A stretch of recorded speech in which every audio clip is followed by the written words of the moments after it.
2 persona të ndaluar u vranë dhe një tjetër është plagosur rënd pas të shënave mbi një objekt të AIS.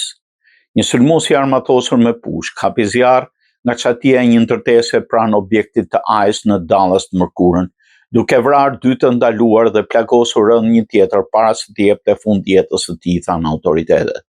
Motivi i saktë i sulmit nuk është i njohur menjëherë. FBI tha në një konferencë shtypi në mëngjes se municioni i gjetur në vendngjarje përmbante mesazhe kundër AIS. Kreu i agjencisë së FBI, Kash Patel, publikoi në rrjetet sociale një foto që tregonte një plumë me fjalat anti-AIS shkruar me markër.